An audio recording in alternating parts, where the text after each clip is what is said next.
What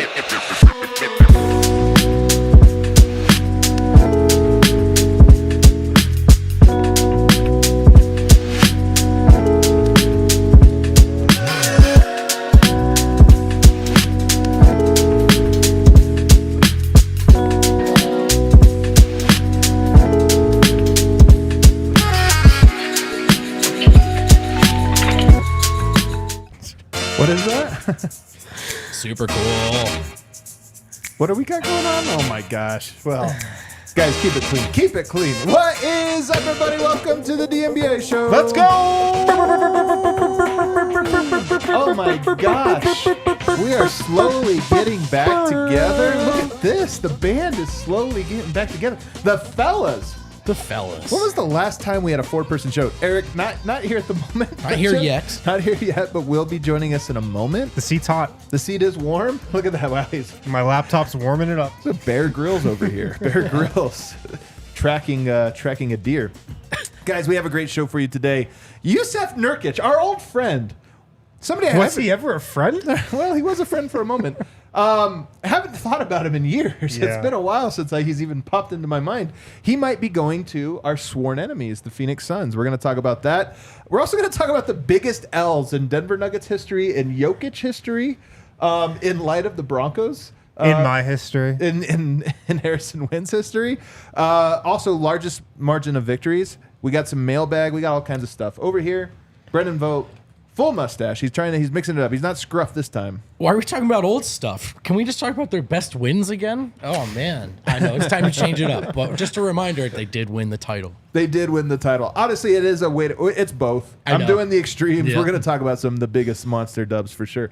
The man who's back after a long vacation. Let's I'm go. back. I'm Harrison back. Wynn. I'm ready to go, man. I'm refreshed and recharged. And you should probably say we're talking about the biggest losses because of the Broncos loss. Because of the That is the context. That really is the context of it. A close up on me here, Kale, will you? Because, yes, the Broncos did get a massive L. But the DNVR Nuggets got a massive dub by getting Harrison Wynn back from his vacation, undisclosed location. And we also... You can disclose it. It's fine. But we also took a massive L by getting D-line back from Philadelphia. So sad. Cut to him. So sad. Listen, guys, glad to be back. Sorry for the L. Let's go. If you guys wonder how long Eric's been gone, I asked him this morning, assuming he was on the show. I was like, "You're good to go on the show today." He said, "What time is it?" Well, in my defense, and frankly, anybody who watches this show's understanding, this time of this fucking show changes every other week. That's kind of true. It has been at 12 for the majority Since of the championship. offseason. It's all right. Doesn't matter, Eric. We're excited to have you back. I can't can wait tell. for you to be back in this rhythm, the DNVR rhythm. How Philly are you right now, would you say? I'm so Philly, I'm off book. I was driving around Philly with no help from Siri. I wouldn't ask where to go. I just knew where to go. I'm off book. We rented a Kia minivan, and I knew how to get that thing all over Philadelphia. No problem. Nice. Oh, man. Yeah. Yeah. Yeah, I just realized something. Everything okay? Everything's great. Right? Yeah. You're hosting. Just so you know. I just saw a piece of info that I screwed up. All right, guys. You know when the driver goes, uh-oh. Yeah. You're like, oh, should I? Is everything okay? Of a Kia minivan. The mailbag. No. Before we get there, guys, I don't know if you caught the Denver Broncos game. This is not a Bronco show, but I don't know if you caught it. Is this what we're talking about today? Historic. It was historic that the Broncos gave up 70 points. Now, a large part of our audience doesn't watch American football. You know, we have a big European audience. We have an Australian audience. Maybe they're not tuned to what that means. I was trying to think. It's the third most points that have ever been allowed in a football game. Yeah. Third most. First most, by the way, 72 or 73. So I think 73, 72, and now 70. So that's the third worst ever. I think that would be equivalent to 180 points. If the Nuggets got scored on, 180. Haven't the Nuggets given that up before? Well, It would be equivalent to They 180 points if the team that scored 180 points just kicked the ball out of bounds when they could have dunked it to set the record. yeah. Yeah. The Miami Dolphins took mercy upon the Denver Broncos to not tie I'm the all-time. so pissed that they did. I do have a too. theory. I am Showing too. mercy when you drop 70 points is more disrespectful. I agree. I actually agree with that. I actually agree. Like, When they I honestly, actually agree dude, with just that. finish. I don't me. want to spend too Just- much time on the Broncos. Just to say that here, the team that most media in Denver just 5 years ago said was the only team worth covering. Just They were insurmountable. It's her only team that was worth covering has somehow lowered the bar every year. At the exact same time when the Nuggets have raised the bar every single year. But it is interesting because I did think we could go back through a list of historic L's taken in the NBA to get us started on Is this this the Monday. show I'm showing up to? The This is- historic L show? Not a coincidence. Starting the Monday off So- with just some gray vibes. It is somewhat ironic that the Nuggets do have given up the most points ever in a game, 186 to 184 in triple overtime against the Detroit Pistons back in the 80s. Here's what's funny about this one. Iconic game. They only lost by 2, so you could almost be like, somebody had to lose. It was an awesome game. Yeah. Do you remember when we had classic. Alex English on? He was proud of this game. He was. I remember that. So, this is what's kind of funny about it. Alex English was all about getting buckets, if we're being honest. Which in hindsight, we're like, so do you appreciate the modern game? He's like, F yeah, I wish they'd score more. Ban the charge. Yeah. Alex English and George Karl, the two people who have cared about defense the least in the Nuggets history. Do you? Yeah, it's so true.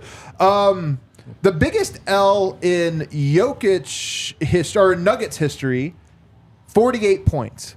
This happened in 1980. They lost 143 to 95 to the Milwaukee Bucks. And what's weird about it is if you look at this box score, if I were to I was thinking about doing this to you guys, like name the players on the Bucks, you wouldn't have gotten any of them. What year was this? This is 1980 Milwaukee Bucks. Yeah, Eric, forget about it. Scott Skiles? Eric, what can you Good tell me guess. about Junior Bridgman? Senior Bridgman is better. There you go. What about Dave Myers? He's an insurance salesman during the game. During He the was a game. plumber, actually. Quinn Buckner. Quinn Buckner. Greg Buckner's father? Yeah, maybe. Grandfather, perhaps. Yeah, Bill Brian Winters. Bob Lanier, you're only one you would have heard of. Harvey Catching, Sidney Moncrief, and then Pat Cummings. who Sidney went- Moncrief, Went we've for heard of. 30 Yeah, points. I know Sidney Moncrief. Yeah, Sidney That's a Moncrief, you'll name. know. Coming off the bench, though. Anyway, that's the team that gave Denver their biggest L in franchise history all the way back in 1980. You might be wondering, what is the worst margin of victory or the biggest margin of The victory in best the one? NBA? Does anybody? What would you guess the number is? Oh, in the history of the NBA, Yes, 70. up. More. From 70? Here's That's what's tough. crazy. You guys don't remember this. It happened. It was a USA It Angola? happened last year. Wait, it did. It In was the NBA? Memphis beating the Oklahoma City Thunder by 73 points. That happened last year? 152 to 79. You guys don't remember That did this? not happen last year. You guys don't remember this. No, I just don't remember Yeah. it being My presented Oklahoma as- City Thunder? They took a massive L. I this don't remember day. it being presented as the biggest loss in NBA. The biggest loss, it was 73 points, 152 to 79. 79, really low for a score. 152, really high. It took both things happening in the same game. SGA can never be ranked above Jamal Murray in a player ranking because of this single game. Yeah, and that Can't the, happen. The Broncos lost by 7 scores. It's 49 points. Yeah. That's 35 scores? Like, come on. You're act together, Oklahoma The City. most 30-point losses in a season by the Nuggets happened in 1990. They had 10 30-point losses, which is kind of wild. The most 30-point wins in Denver Nuggets history, it's a tie. One happened in 2008. Okay, not too surprising. Good Nuggets, Melo, Iverson Nuggets. They won big when they won. Very high variance team. And then 2022, here's what's crazy. Last year, Wow. no Murray, no Porter, and the Nuggets tied a franchise record of 30-point wins. That's why Nikola Jokic won MVP. Isn't that crazy? That is that's hard to wrap. So you're that's the saying hardest one. 2021, 2022. Yes. 2021, 2022, they had 5 30-point wins, which is a tie for the record in the NBA history. Now, in doing this, the Nuggets play really slow, and then when Jamal's there, they play even slower. And I wonder if that's part of it, is that slowing it down. yeah, you have to play a lot of possession. You have to run and gun and get fast breaks to win by a lot. You either need to make a ton of threes or you need to play fast, and likely you have to do both. And I do wonder, I was going through the numbers. The Nuggets have a lot of big wins in 2018, 19, and 22. Not a lot in 20 and 21. Well, you know who was setting the pace on that team? Faka Campazzo. Oh, That dude pushed the ball up the floor. He did. He did. I mean, it might be, and then Bones too plays fast. So maybe Yeah. Denver just had a speedy team, and They did. They lost big and they won big. By the way, this goes back to Malone's point, and maybe this is a lot of what he's saying. Is like he doesn't see a correlation between pace and winning, especially with that team. Right. Yeah. That's a good example right there of, maybe the most palatable and fun to watch version of Jokic ball is not the best route towards winning. Well, I mean, it's just high variance. So if your team is good, the more possessions, the more likely you are to win because you're upping the amount. Like, if me and Eric were to play golf, and I've gotten very good this summer, Sure. Eric. No, we've heard heard the this, prophecy is finally coming to pass. The prophecy that you foretold. But if we were to play 18 holes, almost certainly you would beat me. If we were to play one hole, you would probably beat me. But if we were just to take one hit, my odds of beating you go way up because the variance is so small. That's the same with playing fast. Now, the biggest margin of victory in a playoff game all time, Nuggets fans will know this one. It's your Denver Nuggets over Chris Paul's New Orleans Hornets, 121-63. That one was dope. Yeah. We did that rewatch. Yeah. That was dope. To 63 is hilarious. It's just so funny. Anytime you beat Chris Paul in the playoffs, it's pretty dope. Yeah. In regular season, biggest margin of victory, 52. Back in 2008, 168-116. Biggest win last year. Do you guys remember it? Was What it- was the margin of victory? Was What it would the you guess? Oklahoma City Thunder game that you just mentioned? No. For the, No, Nuggets. the For Denver Nuggets. Nuggets? 30 points? I can't even. 34. They beat Minnesota in the game when Minnesota didn't play the other guys. Remember when right. Dane came on this Oh, podcast yeah. right before that to say like how close it was going to be, and then it was just an absolute massacre. That was a, The that was Dane a Moore Porter curse. gem as well, if I believe. I could be wrong on that one. but I think that Jokic was a Porter plus game. 40 in the game. That's all I can tell you. It was 146-112. Do you know what their largest margin of victory was in the playoffs? Also, the Minnesota Timberwolves plus 29. So that was game number one. So, Yep. Oh, really? More so than the Suns clincher? or maybe it was the Suns game. Maybe was gonna actually it says versus Minnesota, so I think it was a Minnesota game. Yeah, that's interesting. Nuggets' biggest loss last year, minus 30 to Minnesota. So I remember that one, had a too. 34-point win and a 30-point Maybe why loss. Dane said what he did. Yeah, don't blame him. 128-98. So here's my Was that question. the Nas Reed game? I think it was the Nas Reed Yeah. game. God. What will be Denver's largest margin of victory this year, Eric? 73. Minimum. Dude, I don't know. I mean, like, listen, it's funny because in watching that game, you hear the number, you're like, Jesus, what does a game like that even look like? It looks like the Denver Broncos where it gets so out of hand that the other team just stop. They just give up. Yeah, And then yeah. the team that they're playing has no interest in letting Yeah. up. And then it's just, you're like, what are we doing? Dude, I don't even think, here's my thing, not to go all full Broncos. I don't even think Miami was trying to run up the score. They just kept having big Bro, they had plays. back- They were just running the ball. Their rookie couldn't stop scoring. They had like a 70-yard pass in garbage time. When it's That's like, Mike we didn't McDaniel. run it was a 75, like a 5-yard pass that turned into 70. Right. Yeah. McDaniel's It's like, going I to be tried. like Reggie Jackson just bombing threes in the fourth quarter, and we're like, what do Yeah. you want us to do? You're right. I don't think a team wins by Just put the 50. I ball think on a the team floor. loses by 50. I think it takes a team being actively terrible. Yeah. Not a team being actively good. Nonetheless, last year it was 34 win. Do you foresee an even bigger beatdown this year? Yeah, and it's going to be against the Timberwolves. Really? I mean, No, I'm just kidding. It's going to be against, who are the Nuggets going to beat by 30-something points? you never expect it when a thing like that That's happens. true. It just comes out of nowhere. Like you didn't expect for the Phoenix Suns to just get bludgeoned out of their Yeah. mind 2 years a row in the playoffs. It's just like, The second year, maybe I'm just kidding. but I it's wonder just if like I a could go perfect through the storm. schedule and pick Oh out my God. exactly when That's it's just- going to be. You have to look at the schedule to get it. What about this one? What if it's Philly? Now here's why. Wow. It's Cool, become first of all. it's become a big deal that Embiid never plays in Denver. But also we don't know the situation with Harden, this or that. Could it be a thing where Philly comes to Denver and Embiid's like, I have to play. Everyone's talking about how I never play here. But there's no Maxey, there's no Harden, and it's like, oh yeah, this is gonna go really poorly for Philly. I mean, sign me up for that. Sure, I'm in. The problem I think with trying to figure out if Denver ups that number is the bench, and I think we can talk ourselves into the bench being better this year, but I also feel like that's an exercise we do more often than not Yeah. around this time of year is talk ourselves into a bench that's typically disappointing. So I do think because the starters are so good, and that to really, really, really blow teams out of the water and have it over, by the end of the third quarter, the bench needs to carry it. And so I'm not really sure I'm not sure if the non-Jokic minutes will be better or worse this year. Well, when you go win big, one thing about the Nuggets in this Jokic era is that their longest win streak's 9 games. They've been so good, they won a title, and yet 9 games, like the Thunder have had a 9-game win streak. We need a double-digit, at least, win streak this year. We need a 13, 14-game win streak. But I'm saying right out of the gate. But That'd be nice. Is there something about their personality as a team that they don't have these? Potentially. And does that mean they don't have it? Like the Warriors in their 2017 year, they had like 50 30-point wins. They beat teams down because that was their personality. But the Nuggets do have some Warriors characteristics where they can just flip the switch for a 5-minute stretch and go on a 20-5 run. The Warriors are able to do that. This Nuggets team, they can do that as well. So they should have that similar mentality. I predict they're going to beat the Portland Trailblazers by 35 points in a game this year. I do wonder if we're looking for a team. That's the one thing we haven't really seen from the Nuggets yet is an evident desire to be that team. To no, this is over by halftime. Start making your plans for tonight. Get out of our faces. Yeah.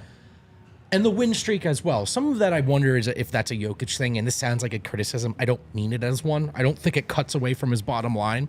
But where a Michael Jordan was just so psychotic about, we're not losing this one tonight just because I said so. Right. I do think there are some games where Jokic is like, if you guys are going to F around, then I'm going to F around. I think the Nuggets, they're going to need a team to make it personal. Yeah. Against them. The Nuggets need a team to make it personal. Like the Lakers. The Nuggets, like, as far as NBA champions go, are pretty unhateable. Just from an NBA team perspective. I think they're more hateable from like a NBA Twitter perspective. But if you're talking about just NBA players, nobody hates the Nuggets. Yeah. When the Warriors were trying to win 73 games and being cocky and like Draymond Green is talking his talk, they became hateable by other NBA teams. The Nuggets aren't there yet. Maybe they get there this season. But I wonder if like somebody needs to make it personal with Nikola Jokic and Jamal Murray for them to put it on a team like that. Yeah, I feel like the story, the question, the only thing that's really like percolated through this offseason is like, who are the Nuggets? Are the Nuggets the absolute world beaters that we know that they are? Are they going to carry that mentality and that effort into the regular season? And are we going to get that beautiful 72-win Warriors season following up their championship, which I think that we all know, or at least feel like they are absolutely capable of? It's just like, do they care enough? I think they do. And I think it honestly comes from not Jokic. I don't think that you can count on him to be that catalyst. It's Jamal Murray. I think Jamal Murray has that like FU in him in the way that other Nuggets haven't shown that they do. But I think that there's like, I think Jamal Murray wants to make everyone shut up. Yeah. So exactly, man. And we've talked about what him seizing the moment and kind of leveling up looks like. And I wonder if Eric just hit the nail on the head right there with, he is the guy that goes, we're not losing this effing game tonight. Not because it matters, because I said so. Like, because I just don't want to, because I hate these guys. And I think Draymond is that for Golden State more than Steph.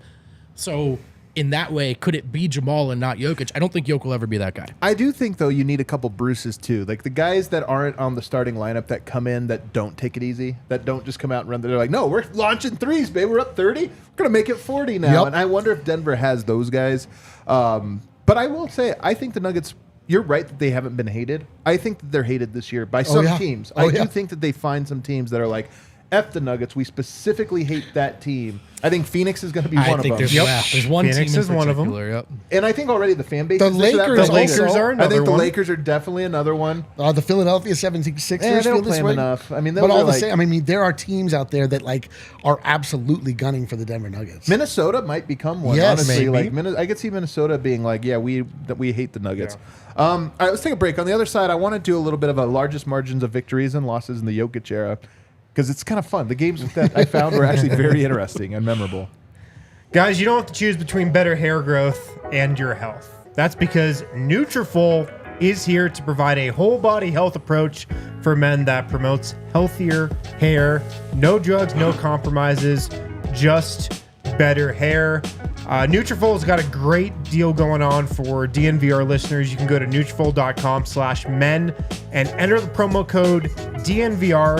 Nutrafol.com/men. Use the promo code DNVR. Take the first step to visibly thicker, healthier hair. This is just for a limited time, so make sure to get on this quick. Nutrafol is offering our listeners $10 off your first month subscription and free shipping when you go to Nutrafol.com/men and enter the promo code DNVR. Find out why over 4,000 healthcare professionals. Hey. That's a lot.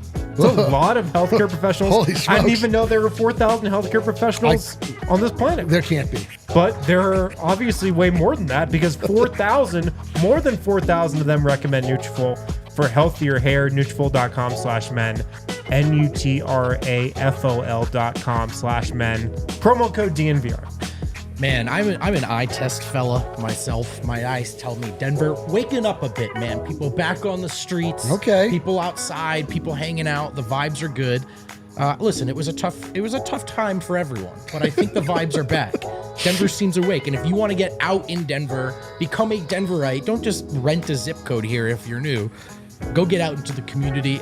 I humbly suggest Volo Sports, the largest social sports company in the U.S.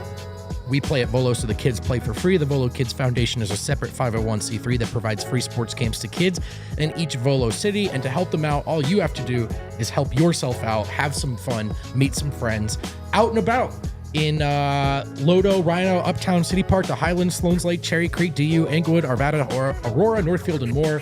Volo has leagues for you to join as a free agent, part of a team, beer in hand, kickball, bowling, volleyball. Get out there. Fall leagues are open now. Sign up before it's too late. Get your Volo pass and start playing in leagues as a free agent today. Make sure to use code DNVR10 for $10 off at www.volosports.com/Denver. There you go. All right, back here, segment 2. Real quick to wrap up this segment here. The largest margin of victory for the Nuggets in the Jokic era. Does anybody, off the top of your head, do you just remember the game by chance? Probably not. I didn't think of it. Margin of victory? Yeah. It was 45 points. They won a game by 45 points, and it was in 2018 against the Atlanta Hawks. I don't remember that game. Off the top of my head, I didn't remember it either. But if I were to tell you, 2018 Denver Nuggets, guess the starting five that night for this game. Paul Millsap. Jamal Murray. Paul Millsap, not Jamal Murray. Really? He was out this game, which again, to my theory about the biggest blowout. You hate Jamal Murray. That's no, what it's we're, not that's that. what I'm we're saying the getting at. biggest blowout. What kind of theory is Okay. this? All right. Here, Glad with that's Jamal established. Murray, the Nuggets win a championship. But without him, they beat the Hawks sometimes by 45. Which one do you want? It's up to So you. Monte Morris? Monte Morris was Okay. the point guard that night. Paul Millsap was the power Gary forward. Harris? Gary Harris was the shooting guard that night. Do you guys Torrey want, Craig? Do you guys want to guess Jokic real quick just to get it out of the way? Jokic? Which one? Jokic is He's on Torrey center. Craig. Yeah, so nope, there was a three and it was not Torrey Craig. Was it like Wancho or It something? It was Wancho. Let's go, dude. Wancho had 25. Bonus! What could have been? Wancho had 25 points for the The Nuggets second best that game night. of his career, Both? sounds like. Second best game. The- 27 is his best game. Yeah, and then the Warriors game as well, right? Yeah. He was a part. That's the thing about Wancho. He wasn't just a vibesman. He was a human victory cigar. Wow. You know. The Nuggets need Wancho back in order to get their largest margin of victory this year. Isn't that kind of hilarious? He's though, a that free agent. Wancho is He's on the actually court? playing in Europe this year. Monte, Wancho, Millsap, Gary. He really around is like the- part of all of like the most remarkable victories prior to this There's championship a case to season. be made that Wancho had the highest peak and lowest floor of any Jokic era player ever. Which is why it made so much sense for him to be in an Adam Sandler movie. Oh, it was actually made the most I sense. think if the Nuggets have any sense of humor, they will retire Wancho's jersey when they do Jokic. Yeah. Just right next We'll to be each the other. only people who know what Why? the joke is. I think it's hilarious that But Wancho as is part Bo of Cruz. these. The Nuggets had in the era 17 games with 30 plus margin of victory. Last year, just 2. 2022, as I mentioned, 5. 2021, they had 4. What about their largest margin of defeat? probably to the Houston Rockets. Was it opening night when we were doing a watch along? No. Okay. It really wasn't. I was gonna guess it was to the James Harden, Clint Capella era. Was it when the Rockets. Warriors God. hung like 75 on them? They scored 50 in the first quarter? It was not to the Golden State Warriors with KD. It was Game 3 against Utah. Oh, the God. largest margin of loss in the Jokic era. Oh, God. They lost by 37 points. in Game 3? Yeah, that was God, no that was the wonder. day. That's That, when we were all rethinking the future Yeah. of this company. I really liked. No, I'm 124. serious. You know, I like really 124 to nearly 87. rescinded my fandom at that point. 124 to 87 was the final score Yeah. of that That was game. the darkest hour in the darkest era of Why the, are we talking about of old the stuff? country. Yeah. Jokic was Dude, that was like outscored. during the COVID, like the height of COVID. Super sick time. Jokic got outscored by Jesus. Niang in that game.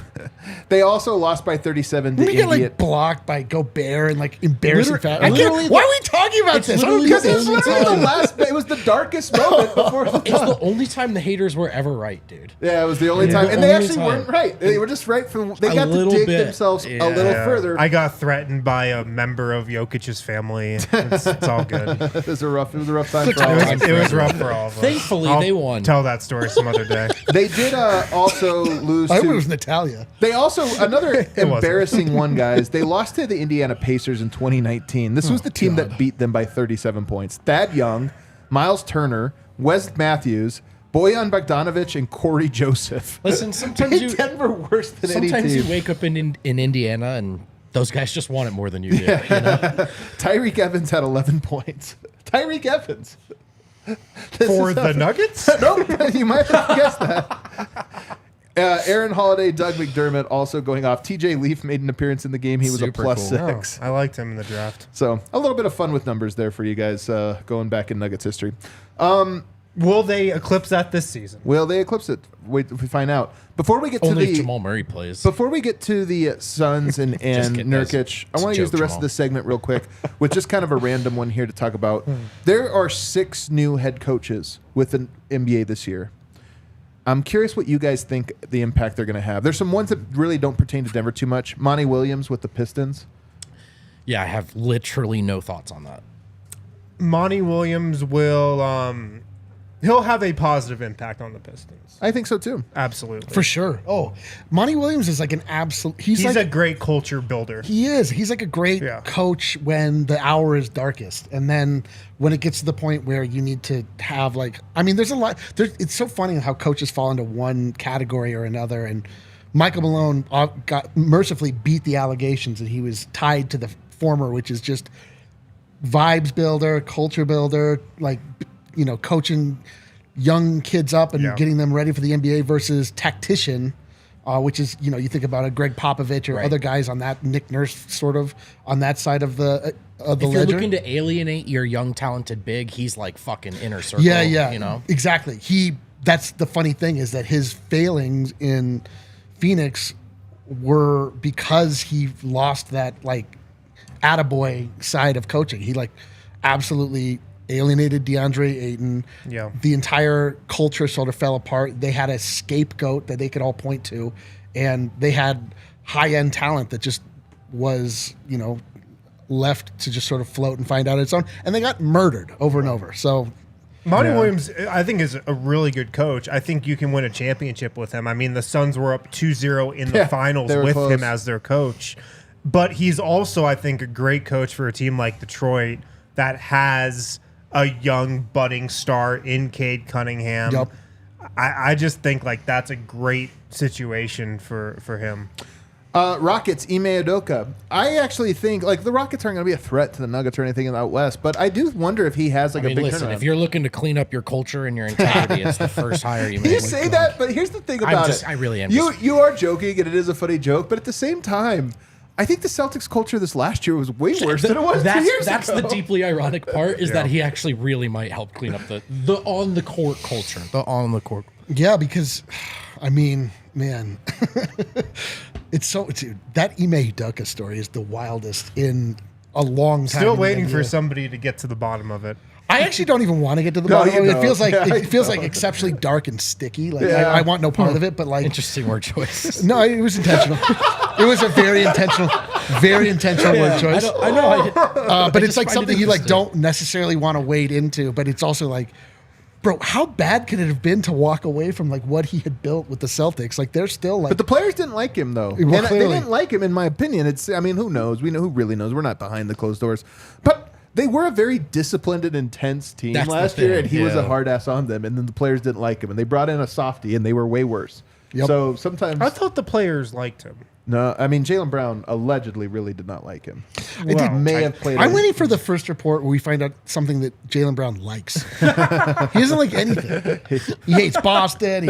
He hates everything. Like, who cares? I mean, that's the city's attitude, so he's just fitting in. I guess so. But is there a chance though that he has a surprising impact on Houston, and they're like, Yes. they're like an 8 seed caliber team for most of the year, and we're just kind of like, what the hell? absolutely. I mean, I think the goal with him there is they're going to start playing real basketball. Yeah. Like they weren't playing real basketball. They were playing, G League Ignite basketball Hooper's for the Paradise last couple down of there. years. Yeah, just like go be a hooper. Come to Houston. You're right.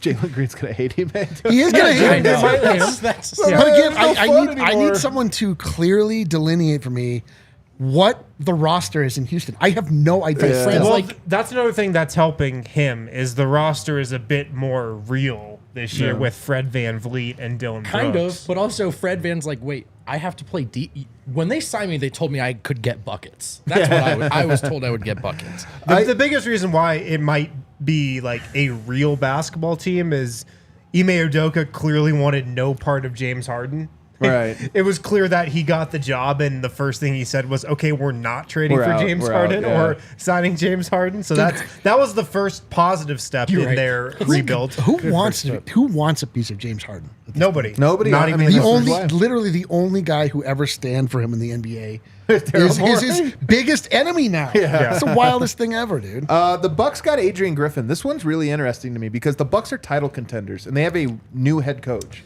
Man, I know this one to me has like really. I feel like this is a story that's not really talked about. He might be great. A new coach might be great, but he might not. And you're talking about Giannis, who's already putting the like. I Yeah. don't know if I'm going to be here for forever. Yeah, I mean, the thing Adrian Griffin has is, from all reports, it sounds like he's the guy Giannis wanted. Yeah. But that honeymoon only lasts so long. Yeah. Especially if you don't have a great season. Oh no. But he was the guy who was at the top of all those next coach in the NBA lists. and the Bucks looking forward with a head coach after somehow escaping with a title from Bud, who his competence level as a coach is very high, but as far as innovative game changers and he is almost like a Sean Payton, right? Like wherever he goes next. Man, sorry to do the Broncos thing, but You son of a bitch. so I think like looking for a forward-thinking younger head coach makes sense. I'm with you though. The floor on that, like if you're bad for the first month, like you said, there's the conversations are going Man. to start, man. I feel that whole Bud situation I feel terrible about. Like he lost his brother at the highest like emotional point of the season and was obviously like unable to shake it. And he was like frozen on the side. I mean, I just feel bad for the entire thing. Like it, to me, it's like that is honestly between that and the fact that Giannis got hurt is like the biggest storyline as to why Milwaukee flamed out in the way that they did. And it wasn't just like that they lost vision or all of these things. So you're right. Like to disrupt that and bring in a completely new voice. It's like, a risk. It's a huge risk. It's a risk. I think they didn't like Bud before that. Clearly. So I think this actually predated that, but nonetheless. 76ers got Nick Nurse. That's right. They did. This might just have zero impact on the team. Is it There's true? just nothing Nick Nurse can do to rectify what's happening in Philly. That's my take He's on it. yelling at James Harden to run on the wings, and James is like, "Okay, buddy." He's like, are you kidding me? Dude, You know what I mean? is it not true that one of his first quotes is that Embiid needs to like play more? Yeah. Yeah. All right, so off to a good start. Yeah, I don't know, Right, man. I mean, Nick Nurse's MO is like we play the starters a ton and don't we play play the defense bench. in November. So Yeah. I don't know, man. We'll see. Yeah. We'll see. What about Frank Vogel with the Suns? Good hire. To me, don't it's in know. the same category as Nick Nurse, where I'm like, I think they're both good coaches. Who knows, though? Who knows? Yeah. They're not like coaches that work everywhere, and so we'll see if they work here. And it's very particular superstars to work with. Yeah. I don't think the Suns were in a position to go say, hey, let's find the next forward-thinking, innovative assistant. I think they had to go find a champ on the market that they could trust these guys will, at some level, respect, or at least not just completely turn a blind ear to in the huddle. Right. I don't know if Vogel really commands that respect, but he's been around. He's won a title with LeBron. I think it is different than the young, flashy hire, which they couldn't do. And he was, he went to the Lakers and was basically looked at as like a stuffed shirt on the sideline. Right. But he was able to. He could go for wearing a slightly smaller quarter zip. A quarter zip, yeah. But He could go a size up. But You it's know what but I it mean? is the wildest thing to it's not a sure thing that if you have a team that is established, has a hierarchy on the floor, superstars, that you're able to just just set it and let it run. Like he was able to actually make that work in the case of the Lakers. I mean, we've seen with a superstar like Kevin Durant in Brooklyn, where you put Steve Nash sort of in that same position, and it was an absolute disaster. I think like that guy, Frank Vogel, to me strikes me as more of a disciplinarian in a sense, but at least has in the room. He at least has a coaches. backbone. Yeah, right? Frank Vogel I'm with actually you there. coaches. Like Monty Williams was, I think, kind of a great coach for the Suns because he was, he was the guy who comes up with the catchy slogans, like great talking with the media, great setting the tone. He didn't actually do a lot of coaching, I don't think. Frank Vogel's going to try to coach. Yes, And he's a coach. The question you're wondering is how much coaching do Kevin Durant, Devin Booker, Bradley Beal want to receive? Well, I will tell you, Frank Vogel's first move was coming in and recapturing DeAndre Ayton and saying, "Hey, new coach, you're now under my wing. We got you. You're in our corner." And then like a month later, it leaked that they're trying to trade him to every single team. So Man, what does this guy do in between he's got practices? to be the worst person. Is he just vandalizing He's got to be the worst arena? teammate. We'll get to that next segment. Last one is Raptors got Serbian coach Darko Rahakovic. I'm probably saying that wrong, but I haven't heard it pronounced just yet. We don't know anything about him. Also, the Raptors, who knows where they're at? Go ahead. No. Is it Rajakovic or I don't know. Rahakovic? We've heard so little about him. We've never even heard his name said. Everyone's afraid to try it for the first time in the mic. Yeah. Yeah. I mean, I rooting can't for him. imagine. I'm rooting for him. I can't imagine he has that much of an impact just because that team looks like a disaster. Wait a second. Wait. Masai? Serbian head coach? Maybe I'm rooting for him to fail here. Get lost. Don't even put that in the universe. I didn't say anything. I just said two things, and then I don't know. I'm rooting for him. I think it'll be cool. I just for the obvious reasons, the connection. But All I don't know anything about him. Let's take a break. I want to get to the other side and talk about the real story today, which is the Suns. They have a plan to stop Nikola Jokic. And his heard. name, Jusuf Nurkic. We'll get to that on the other side. If they think that, they're probably smoking some Kind Love. Kind Love is excited to be an official partner of DNVR. He hasn't liked that joke at all. I did like it. I thought it was good. I got It's pretty zero good. response from Sorry. that. I wasn't paying attention. I'm going to shoot you straight. Just total crickets from that. Kind Love, they are local. They are Colorado through and through, established in 2010. What are they known for? Cultivating some of the highest quality cannabis in the state. When you go to Kind Love, you know you're getting super high quality marijuana. Authentic genetics, patient grow techniques. It's one of the highest quality brands in Colorado. They recently launched a game-changing new product in the industry known as Turbo Core. Dude, I turbo boosted my Sunday. Did you? It was awesome. It was awesome. That I wish I'd after the driven a Broncos game or turbo core during? to my cerebral cortex. Yeah, no, it was once I saw the score for sure. Yeah. The Turbo Core, if you don't know, it's a 100 milligram stick that looks like a toothpick. Hell yeah, it is. It's full of full spectrum cannabis concentrate designed with a pointed tip so you can easily slide it into any joint, blunt, or cigarette. Check out Kind Love. You can visit one of their stores in Cherry Creek or North Denver. Mention DNVR, receive the DNVR exclusive discount. 25% off all Kind Love flower pre-rolls and their turbo joint line. You can also visit their website, kindlove.com. Use the code DNVR for online ordering and view their full extensive menu. I appreciate the innovation. Don't put that in a cigarette, man. Don't do that. Okay, Breckenridge Brewery, Broncos Country. We love Breckenridge Brewery, the official beer of DNVR. And Broncos Country is appropriate for the season because right now everyone 70 wants ounces. to drink a lot of them and not think about the football. So if you're at the bar already for the game and you're like, man, this is tough, we also have Broncos Country at the bar. It's only $6. It's delicious. Breck Brew has a beer for every occasion, even the total bummers.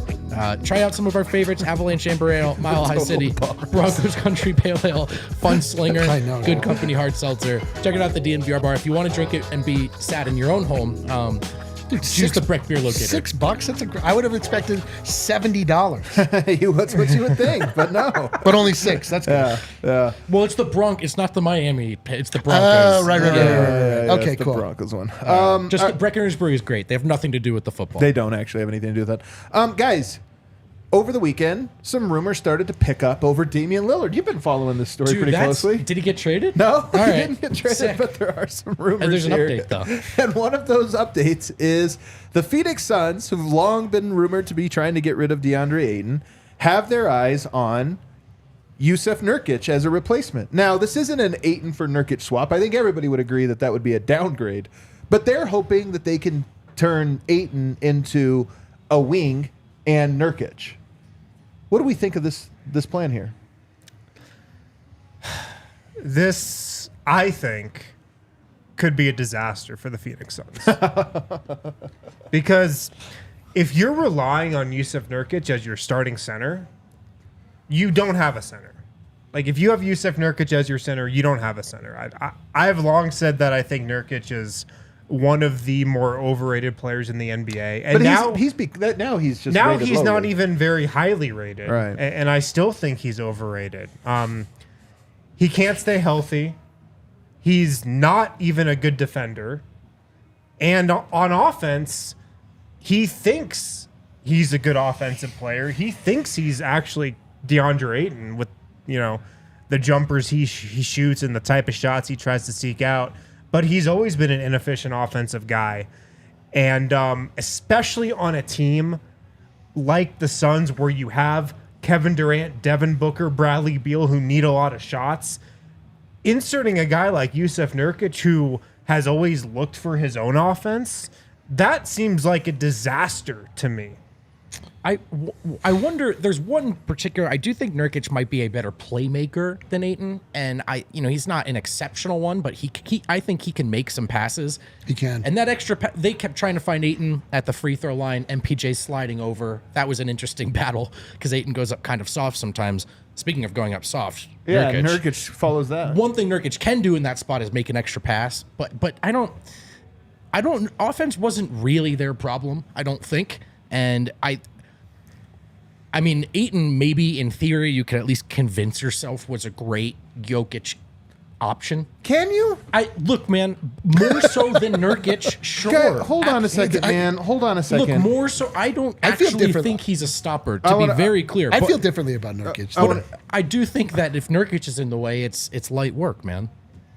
To me, Jusuf Nurkic is a really good player that's been put in the wrong position for most of his career. Like, I was so encouraged by young Jusuf Nurkic. I saw like a big, strong guy that, that is like unusually quick for somebody his size and also has the ability to be like kind of a bully. And then all of that went away. He plays so soft in Portland.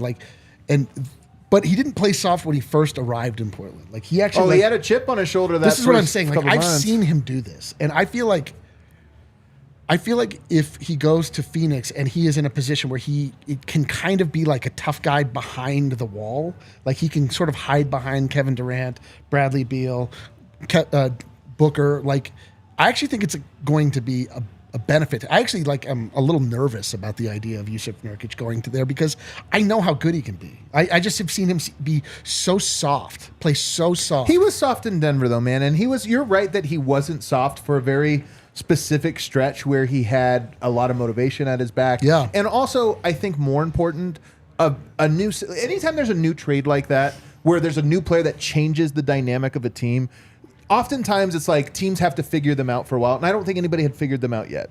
This is my opinion on the Jusuf Nurkic honeymoon in Portland. if he goes to the Phoenix Suns, especially in the offseason trade or like a trade that happens this week, they might get off to an incredibly hot start. There would be a honeymoon period. There'd be a honeymoon period, and I think they should have that. But I think by the time playoffs roll around, Nurkic is too limited as a player.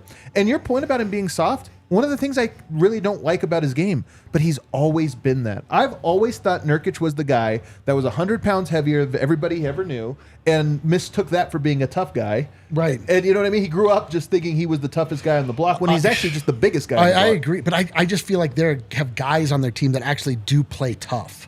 So he doesn't have to be the tough guy, even though he essentially is that. Who is the tough guy?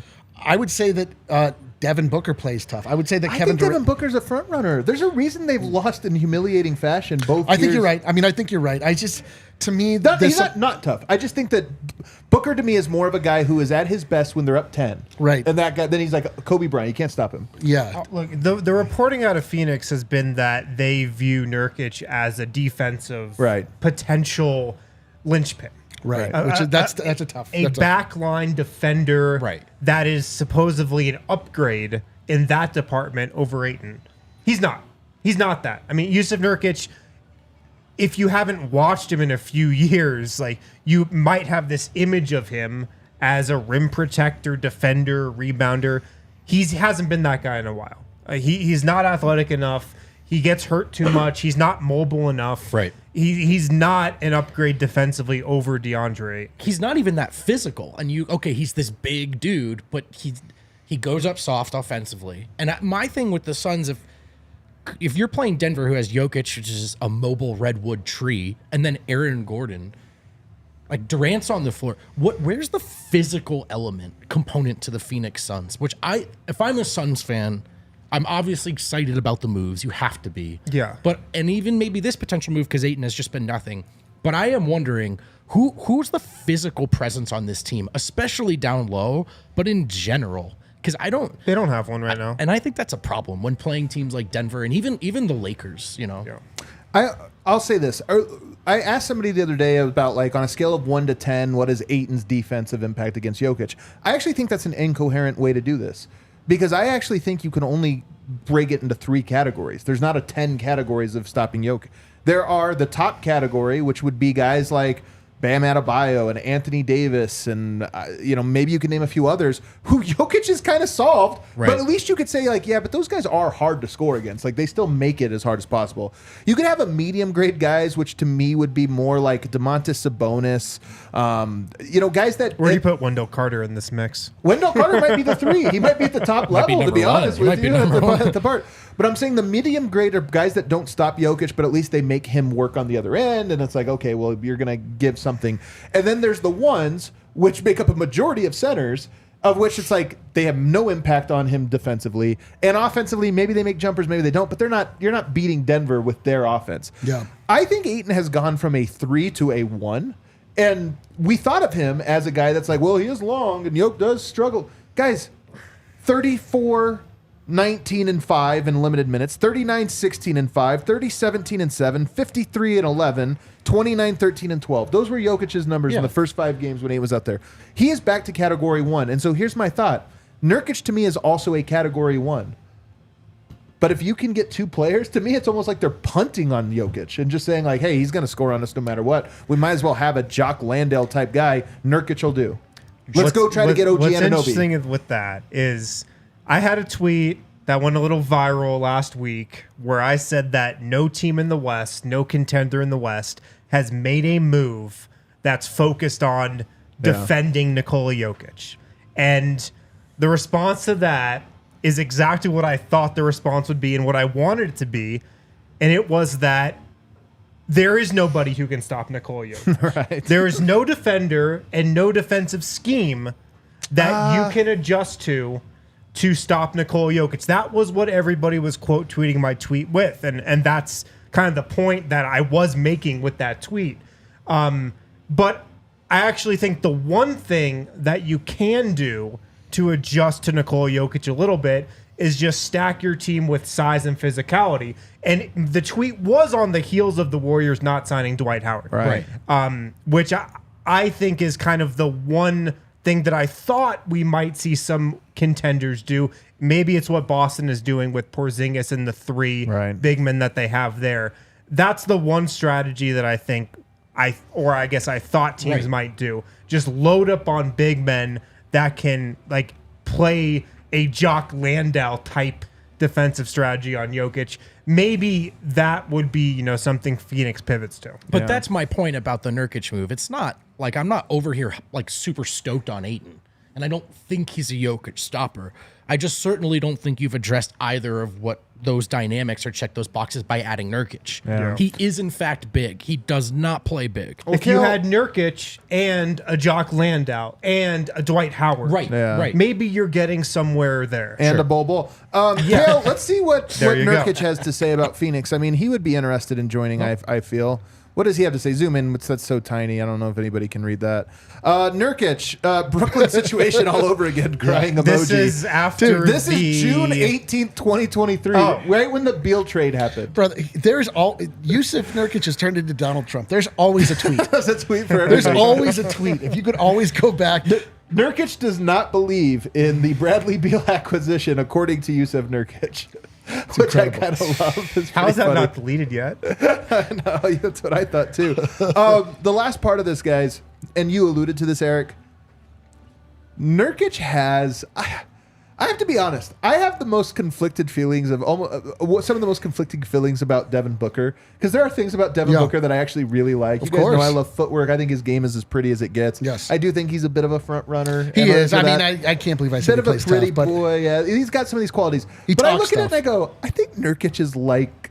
I think that he's so perfect for Booker. Yeah. I almost look at this when I hear it. I go, oh, that's so perfect. He is a perfect personality to go to there to make us hate them more. I think if he goes there, there is a chance that this rivalry gets so out of control that it breaks our entire company apart. No question. Absolutely no question.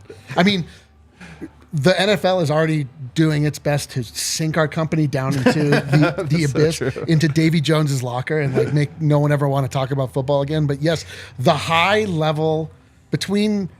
I mean, I don't even... It wasn't intentional, but it feels intentional that we just were like...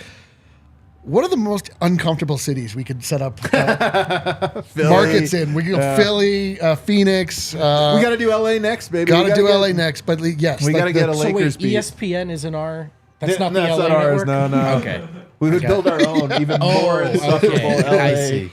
Contingent. I see. You guys aren't doing Boston, are you? Don't answer that. Don't answer that. We probably have to get the one trick that I have to do the film study on. We'd have to get him.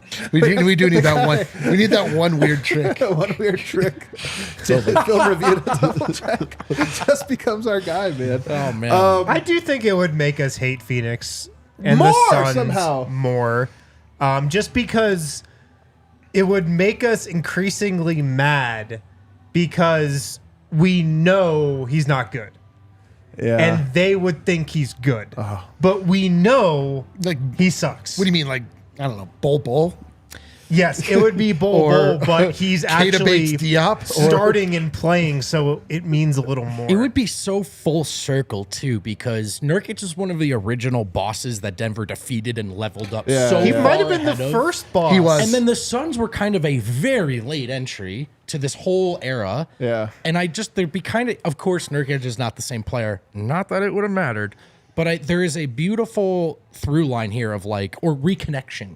Of now we take some of our old initial disgruntled energy and we pour it into... It's like when you play Piston Honda the second time in Tyson's Punch-Out, and he comes back, but he's way better. He's way Yeah. You guys know that reference? Sure, I actually know that reference very well. I saw the blank stares on everybody else's face. But this conversation is like why... Yeah, that's good, man. Shortening the regular season, all of these things where people want less basketball. It's like this long form narrative is so much more interesting than the day to day. And it all plays into it. It leads up. We're talking about games that happened 3-4 years ago that were the Have a Nice Summer, like all this stuff that it's just, there's these bizarre storylines that exist that you just I love the NBA for that. I mean, I hate the NBA. Don't get me wrong. It is the most despicable league in the land because of the way it talks about itself, but the actual meat of what's happening in the NBA night to night, I love this. And these things are fresher in our memories than we pretend. I think we overthink all of this stuff when it comes to caring as fans. The in-season tournament, the second your team's in a win or lose game, you're going to want them to win. You're in, yeah. I'm applying the same kind of logic here. We can say, okay, it's old, Nurk is irrelevant, we don't care anymore. The second the Suns win a regular season game and you see that guy smile in the post-game, it's back on. I'm so angry right now. No, I'm already there. I'm telling you guys, this is why I thought it was so interesting you said you don't think anybody hates the Nuggets. I honestly think the rivalries this year just go up a whole other level. Of course they do. I think Nurkic is going to end up in now Phoenix we have something one way to or another. lose, dude. Too much smoke there. I just would bet it gets done. And then I think we're going to hate them even more. I think the Suns will probably beat Denver once this year, and I'll bet you Nurkic has something to say. Dude, and it's just going to be more and more intense. Are we sure the NBA isn't scripted? No, we're not. Could we think of a more perfect move? Joel Embiid. Oh my God! But like a more perfect, realistic move. Like that's not. Yeah, you're right. Realistic. That's too much. Yeah. Yeah. Could we think of a move that incites more of a Suns Nuggets rivalry than putting Jusuf Nurkic on there? The only one would probably be Joel Embiid. Yeah, and he like comes out. But even that's just they funny. like bring him out in a coffin the first game. He like pops out. It's like, Yeah. Be prepared, guys. He has some quote at media day that is like, "Oh yeah, everybody's talking about the Nuggets as the team to beat out west. We'll see about that." He tweets something that has a laughing emoji at the end. We're just like, "Oh God." Yeah. We talked about Denver stepping into this now a little bit, like being the champions, and I wonder if like Phoenix just needs to sign Bones Highland. Go ahead. So not just embracing like wanting to win 72 or all of that, but we're the biggest blowout. But I would love to see the Nuggets as champions enter the best current rivalry in the NBA. Yes. Right? Like to we act like associate champions. Right. Like a lot of the best four Online? teams in the league, somewhere in there, there's a, and so I wonder, like, can the Nuggets and Suns make themselves the best rivalry in the NBA? And that I just wonder, because there's room for that right now. And I think it'd be fun if the Nuggets could have one of those. Yeah. All right, let's take a break. On the other side, we're going to have to push most of the mailbag bet to tomorrow. We had 4 people on the show today. It's been a while. We're going a little long. So we're going to just answer one question that might be of interest to Eric. I'm sorry. I want to talk about. Are we talking about? Yeah, we're talking. I want to talk about it. We're talking about it. We're talking about it. We're talking about it. I don't know what the thing is.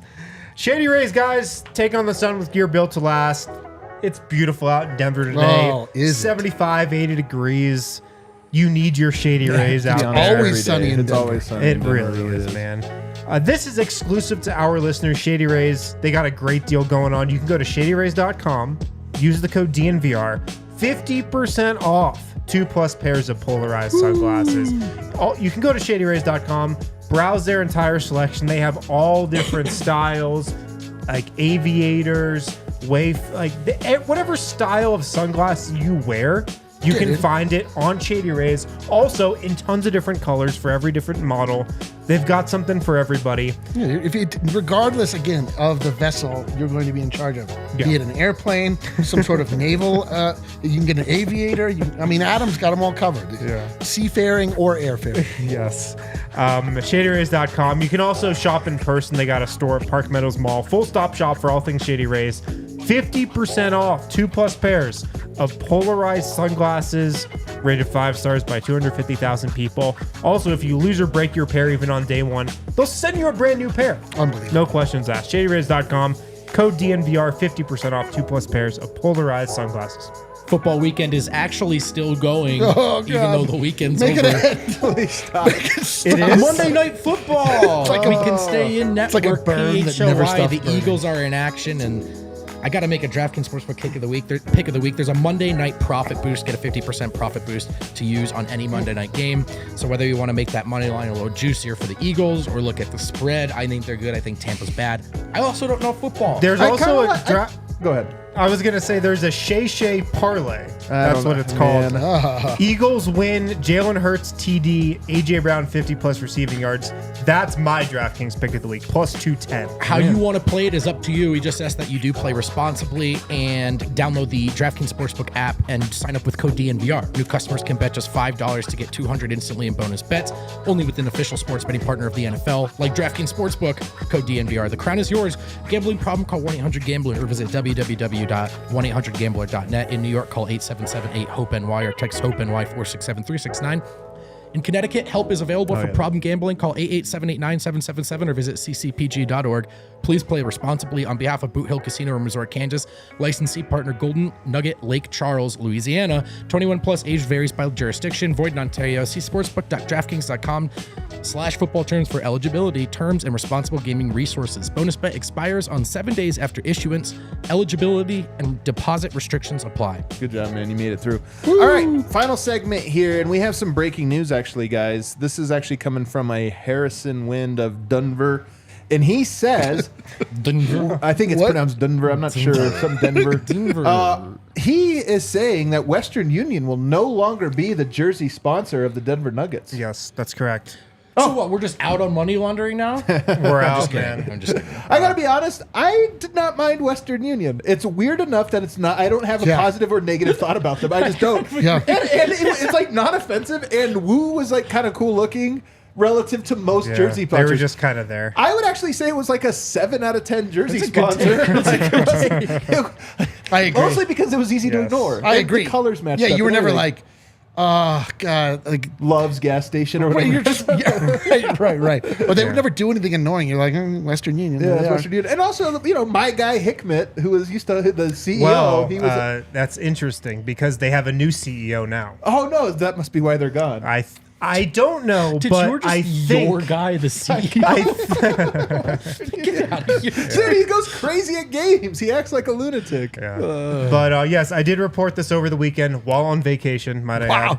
I reported no days this. off, baby. The wind never stops blowing, dude.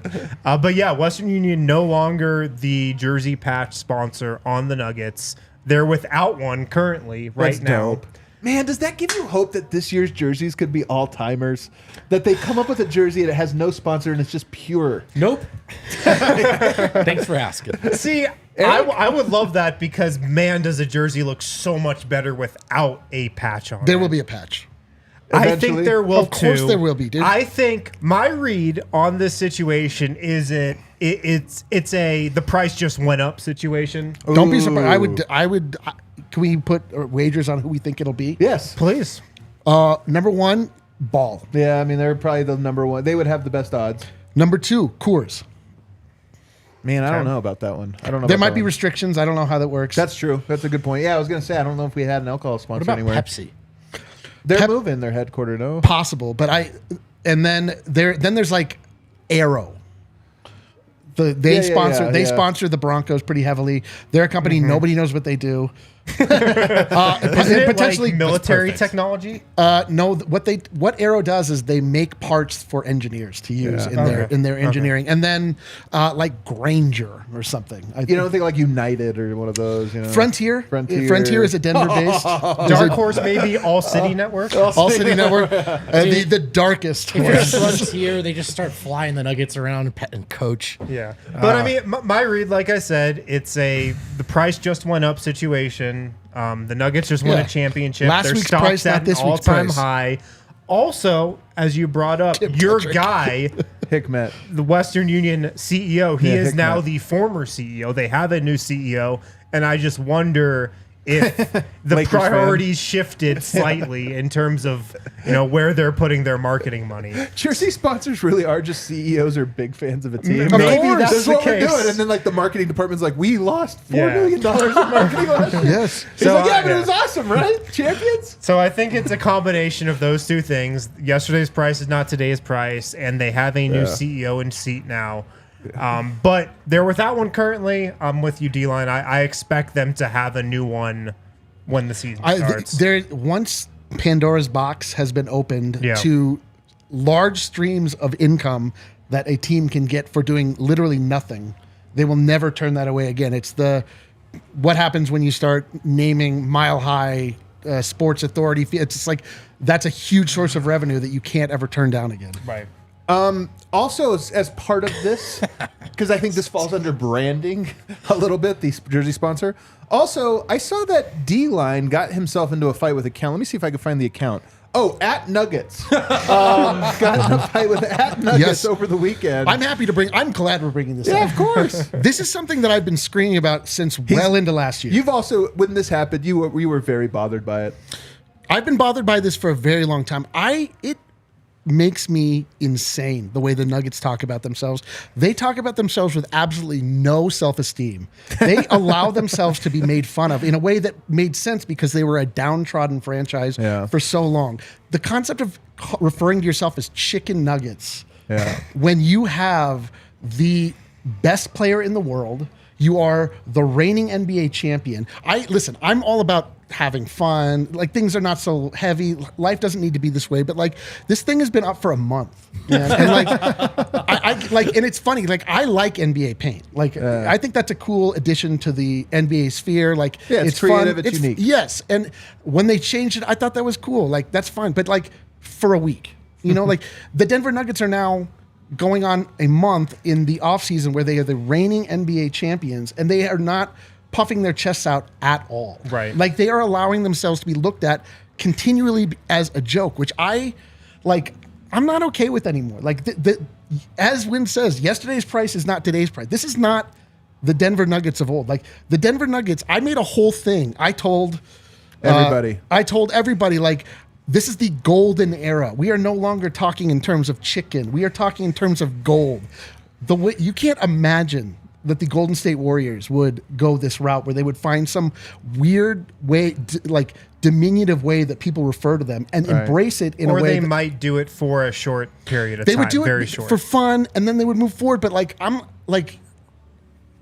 the Nuggets will tweet something and I won't even recognize that it's coming from them because it's not the right colors. Like, as a brand designer, I won't allow any of our accounts to ever touch their avatar because it is, in essence, as I explained to you guys, it's their face. It is a face that you're used to seeing. It is a voice that you're used to hearing.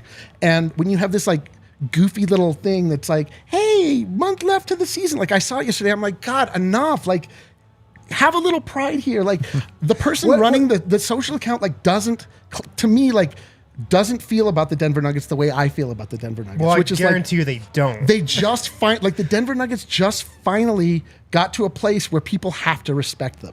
To understand your point here, because I think there's, if I was playing devil's advocate, I understand. I would say it's not that serious, and I think that would be the perspective of them. I'm trying to articulate your stance. Sure. Your stance, just from knowing you, Eric thinks about branding 24/7. No, I mean, you think about other things, but branding is also there with you while you think about those things. So when you see something, you're thinking about what does this mean for the brand of the company or whatever. And that's your point here, is that this isn't, it went beyond the fun joke to it's like you are, without them maybe perhaps knowing it, they're branding themselves as the chicken nuggets. Yes, like other teams like the Suns and all these places that are loading up and like talking about themselves using flames and like using, language that says to the league at large, like, you need to worry about us. Right. And the Nuggets are like, dude, what do you do? It's the chicken nuggets. And it's like, okay, I get it. It's cool. Like, again, I like cartooning. I like making light of things. Life is not so serious. But again, like, it's been a month now. Like, obviously, I didn't imagine that this thing would be turned into what it has turned into. And to be honest, like, I like it. Like, I like that other people in the NBA sphere who do not care about the Nuggets in any way, shape, or form and are very happy to think about the Nuggets as a joke franchise will tell me that I'm being ridiculous, because it's like they're comfortable thinking about the Nuggets as little jokes.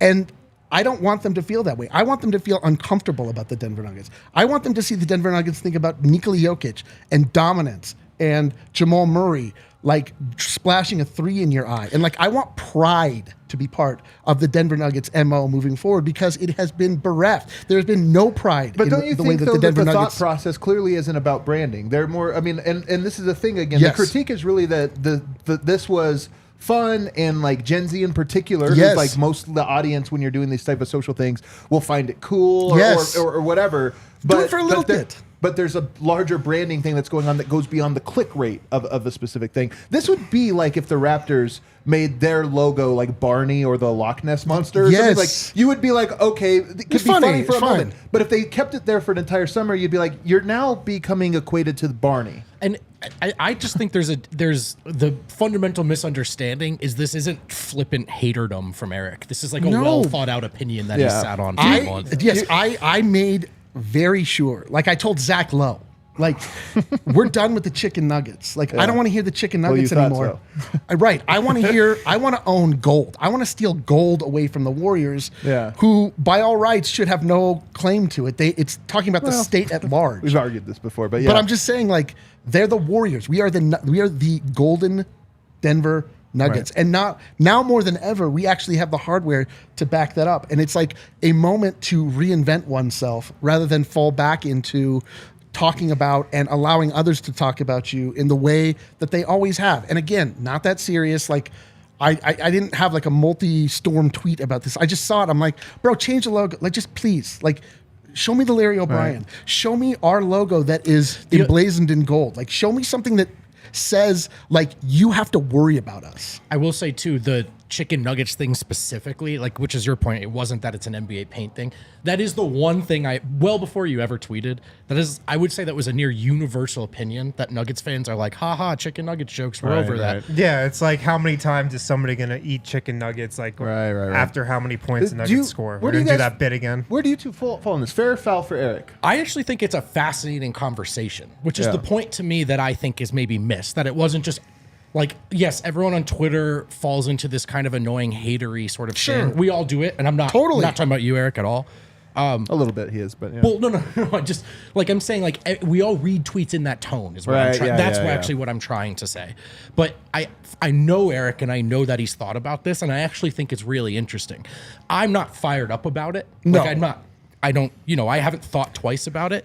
I will say, when you make your case, I agree with you.